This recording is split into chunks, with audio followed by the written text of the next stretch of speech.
In today's lesson, we look at kind of the overall question of why do we age? What makes us older, and what's going on there? And it's going to take a step-by-step process to fully understand that. And at the end, we'll look at some of the reasons why we age. But to get there, we have to answer some of these other questions, like what is sustenance? And what I can suggest is that it's a condition right here. It's the condition or process of deterioration with age, and the loss of a cell's power, division, and growth. And so when we're looking at these answers or possible questions to the answers here, we look at this structure right here, which is DNA, deoxyribonucleic acid. And that's where we're going to begin today. I'm going to advance here. There is some a movie that I can show with you, but I'll share with you in class here. So what we're going to start with is a little bit of the history of how was DNA discovered. It's a fairly new discovery compared to some of the ones that we've studied before. And this newness, even when your parents were in high school, the newness was still there. In other words, it was just just as of late where we've really looked at and ratified some of the possibilities of DNA. So one of the questions was from these early scientists is how do we know it is information that's transferred from one generation to the next? And what is that source? And that was really something that was unknown. We did know, however, there were a couple models that were established to help explain this, but none of them really did a good job. So the really kind of what I want to start with is how was DNA established as the molecule of heredity? And it needs to be understood that if it's going to be heredity, in other words, passed from one generation to the next, we have to be able to store this information. And then we have to be able to replicate it. And as far as what we've understood about evolution, it has to be able to undergo mutations. So this is what the information that we know has to be able to be answered by any molecule that scientists have put forth. So the little side note there is that some scientists um, felt that protein was the molecular model of heredity. We knew what protein was, and there were many different varieties of it. So some thought it was protein that was this molecule of heredity, and we knew that there were 20 molecules of this, which is these are referred to as amino acids. So again, the way science works is we're going to test this idea. Well, one of the first to test this idea was that we'll bring out here is in 1869. Um, Johannes Mescher isolated a chemical which he called nuclein from the nuclei of white blood cells, so nuclein. And we now call these nucleic acids. One of the establishments that we currently understand is that DNA is named after some of these nucleons that he discovered in 1869. Two of them, DNA and RNA. Now, again, Johannes Mescher, just to put this in context, didn't know what he discovered. It was something that he just located and found using the microscopes and isolated, but that was pretty much what he did. And he used like blood stained bandanas and other things to help him isolate and find this unknown substance. One of the other things that was also known, so we're trying to get to this, is nucleotides. Nucleotides from this nucleon contains a sugar, a phosphate, and a base. And what we know that there are four nucleotides. There are a group of nucleotides called purines, and purines consists of adenine and a group called guanine. Now, what you'll notice is that both of these, adenine and guanine, have a ring-like structure. And that's all we really need to establish at this point, is that both of these have two rings. There's another group of nucleotides.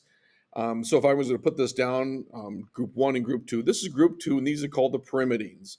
And really the difference between pyrimidines and purines is that this just has a one-ring structure. You'll notice that it has nitrogens and hydrogens. You'll recognize some of the symbols there. and then it looks like this is an oxygen. So we'll recognize that, but the difference that we want to look at are of the four nucleotides, there is some that have two rings and some that have one ring. So one of the first to try to determine what it is that's being passed from one generation to the next was a gentleman by the name of Frederick Griffith, and his experiment dealt with he used mice and lots of mice, and his experiment was typically tabbed a transformation experiment. In other words, trying to transferring information from one generation to the next and isolate that.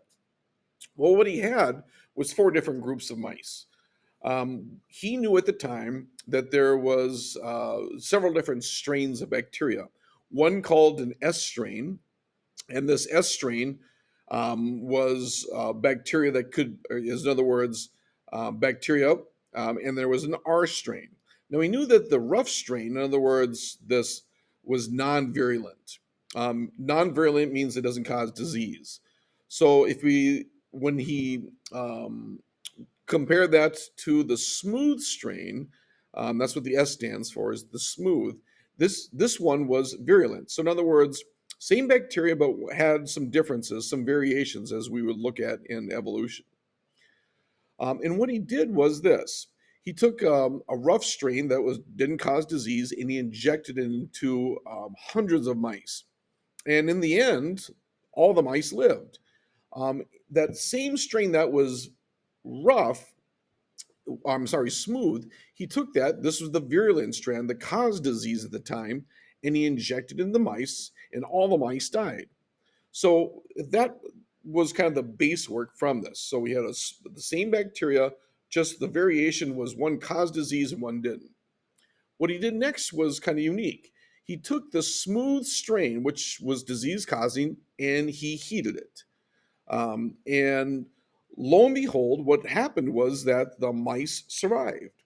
So something in the heat treatment made it possible for these mice to survive.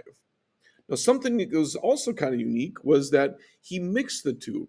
He took the heat smooth strain that he destroyed, or what we would say now is he destroyed, and he mixed it in with some non-virulent bacteria, and just to see what would happen. So he's mixing the two.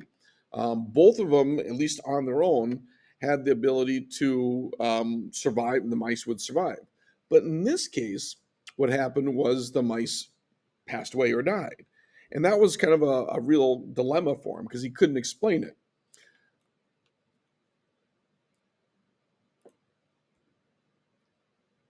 I'm going to pass this as well.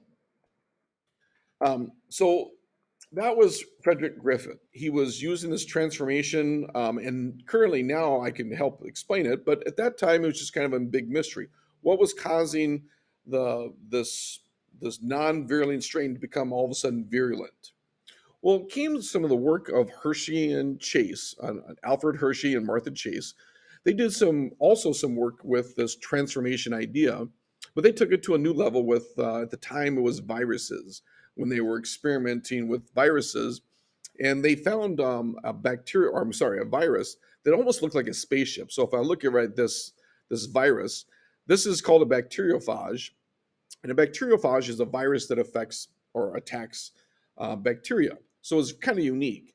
And what it had was a big head, and a body and some tails, and all of it was made up of protein. So about 90% of this virus was made up of protein. And then there was an area in the middle which contained nucleic acids.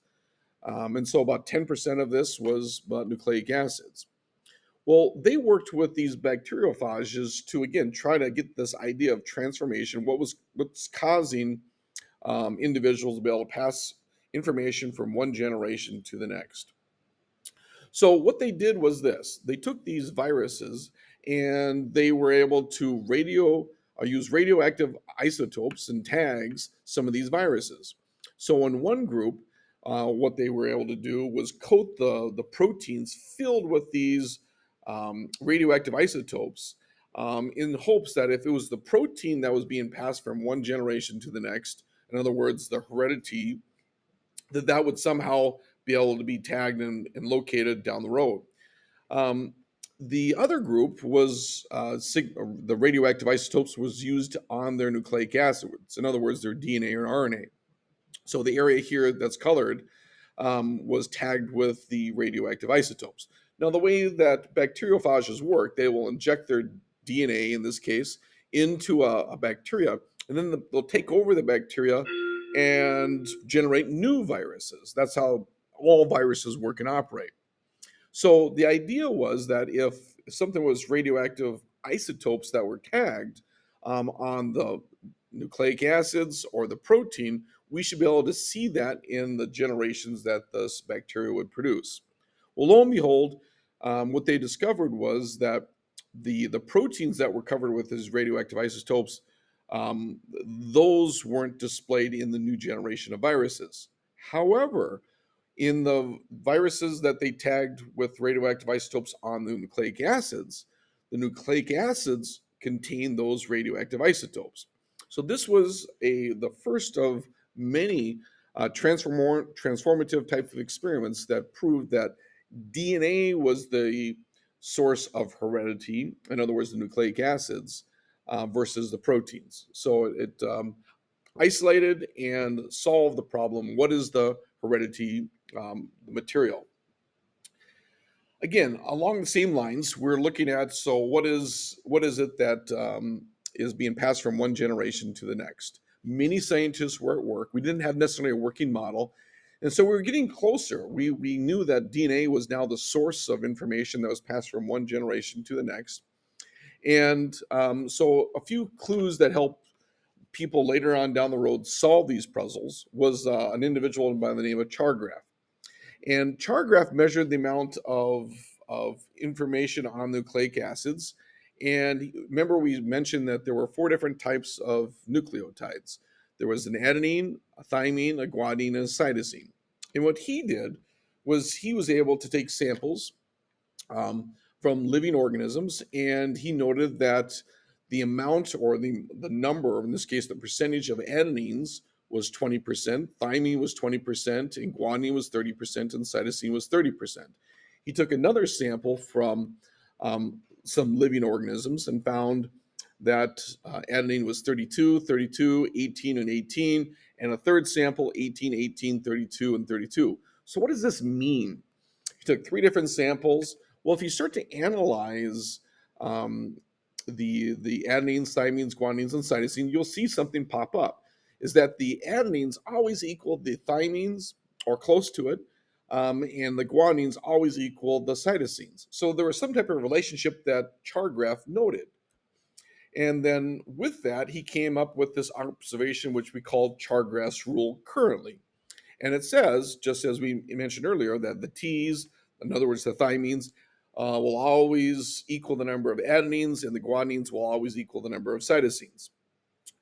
Today in your textbooks, we call this the base pair rule of DNA. And we know that adenine binds with thymine, and guanine binds with cytosine.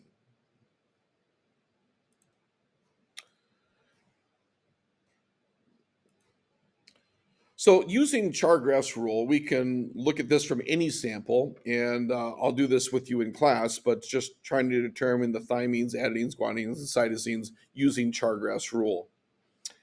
Or this idea of the base pair rule.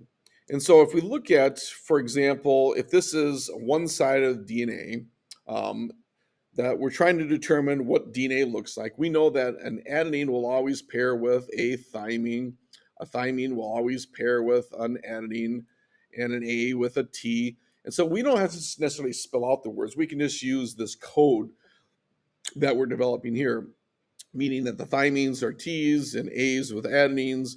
And so we can just continue this code when we recognize a C will always pair with a G. And that's what Chargraph was able to determine. So when we look at this, we look at all this information that was presented. And in the 40s and 50s, this idea of, okay, this DNA that's being passed from one generation to the next, what does it look like? And this is how we'll look at this, is this will determine how this will shape the molecule. And what shaped the molecule was this idea that it has to form some of these, whoops, has to form some of these rings that are helping us determine this. I'm going to jump back to number 16 here. Hold on here. Um, all right. So it looks like there's a series of repeating units. And so, as I said before, an adenine with a thymine, a guanine with the cytosine, it seems like a simple idea, but there was no model of this. And it took two individuals, the collection of all that work prior, and the pictures of this individual that I have in front of you. Her name is Rosalind Franklin, to develop our current day model. Now, I can't imagine getting a lot of information from this photograph here, but this is really kind of one of the key photographs they talk about as far as some of the discoveries and how these two individuals were able to use photograph 51 to really make their blueprint of life, and that is Watson and Crick. Watson and Crick are known for their, I wouldn't say they discovered DNA, but they were able to produce this initial blueprint. So the race to establish the structure was many people, as I said. There Watson and Crick, Maurice Wilkins, Chargraph. All these individuals were looking for not only how DNA was passed from one generation to the next, but also what would it look like. And as I stated, Watson and Crick were the first individuals that made a model. I wouldn't say it looked like this, but it was something like this that they developed so that everybody could see and um, conclude that, yep, DNA is this model of heredity, and there was a lot of players that allowed them to construct this model. All right, so what is DNA then? So that's a little bit of the history, and that's what 12.1 is able to establish. So what is DNA? DNA is, the full name is deoxyribonucleic acid. And we know that living cells contain DNA. So it's found in cells, sometimes within a bacterial cell. It's found somewhere in the cytoplasm, and other cells that have a nucleus, we know that it's found inside the nucleus. And then the segments that DNA is made up of, we call genes that are coding for some particular protein. And these genes, we have many, many of them, and we'll look at as far as their complexity, as far as how genes can construct proteins and other parts of the living tissues. So, if we look at just the structure that DNA is modeled after Watson and Crick's initial model, we notice that it has a couple different parts. So, one of those is a nucleotide. And so, what is a nucleotide? I showed you four of those earlier. And a nucleotide, it has four bases and four different types of bases, but it's also a little bit more. It has a sugar and a phosphate. So, these three parts, a phosphate, a sugar, and a base, make up what we refer to as our modern day nucleotide. And nucleotides, as I said, it gets a little confusing with the A's, T's, G's, and C's. These are what we're focused on when we're looking at the model, and we'll show you why. So if we look at, for example, DNA as a helical structure, what Watson, I guess the genius in Watson and Crick's model was they established a model that allowed us to not only pair up the base pair rules, but also showed it in a model that reflected photograph 51, which showed that DNA was a helical structure from Rosalind's work. So what we can establish now is that the sides of the ladder, so if we look at DNA like a ladder, and if I unwind it so that you can see that, again, normally we would see it as a double helix. Helical means that it's like a helical staircase. It has a point of axis that it rotates around. So if we look at this as a ladder, we know that the ladder is made up of these phosphates and the sugars. In this case, the phosphates and sugars make the ends of the ladder, and then what's found in between are the bases. So if we were to establish like a nucleotide, I could take my model apart here, and I could say, well, this is a nucleotide. This nucleotide has a sugar, the white, um, the black is my sugar, the white is my phosphate, and then in this case, the tan color is my base. And we know that DNA is made up of these sugar and phosphate bases, um, all the way down the sides here. And then the middle, of course, of the rung is our bases that give us the sequence of these bases, the A's, G's, T's, and C's. So when we're looking at this model, for example, imagine that this is a DNA molecule that has these white and black areas on my model. And then on the screen, you can see that black is actually blue at this point, and the white is the yellow portion on the screen. So this area right here is the sugar, phosphate. On the other side is also, we got a sugar, phosphate. And then in green and the red there, we have our bases that's we're focused on. And what we'll notice is that the sugars facing are labeled as the corners of our on this ring. Each corner represents a carbon. And this is carbon number 1. For example, we'll label this as carbon number 2, carbon number 3, carbon number 4, and carbon number 5 is out the side there. On the other side, you'll notice that it's been inverted. And so that this is actually carbon number 1, 2, 3, 4, 5. I always look for the point. So this one's pointing down, this one's pointing down, this one's pointing up, and this one's pointing up.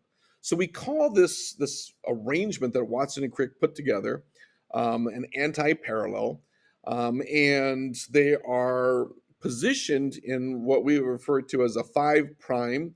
This little dash that indicates a prime to a. So this is my 5 prime to a 3 prime end. So this is my 3 prime end. This is my 5 prime end. So this is facing up, and this is going just the opposite direction from the 3 prime to the 5 prime end in the other direction.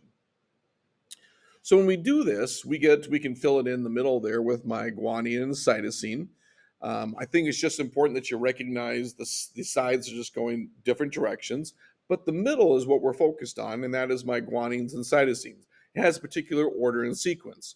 Remember, guanines will always pair with a cytosine and a thymine with adenine.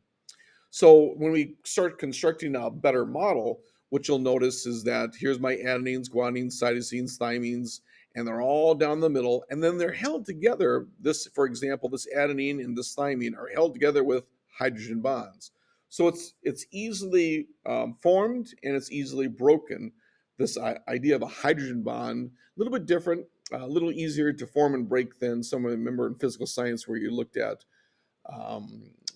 covalent bonds and ionic bonds. So a little bit different. So they're easily formed and easily broken. And again, they have that anti-parallel look and also the 5 prime to 3 prime that are going just different directions. So this is what our model looks like. So this is, if I hold this up, it has similar things. It just doesn't have the letters representing the different parts from the base pairs to the sugars and phosphates. So think of the bases like letters, where we are forming words and words form sentences. So how the code works in this case, if we're reading down the line here, is that if I have an A, we know that it will bond with a T and a G with a C. So for example, if we were to look at this, we think of it as CAT, that equals fangs. So these words indicate these letters indicate words, and then this sequence right here, where we have TAC would equal no fangs on this particular cat. So this is the genes that we're looking at. The gene in this case is fangs. And either have them or you don't. And this is the sequence of bases that would indicate whether that was present in the individual's genes or not. So when we look at this, then we break it down. Here's my nucleotide again. We have a base, sugar, and a phosphate. So this is my nucleotide again.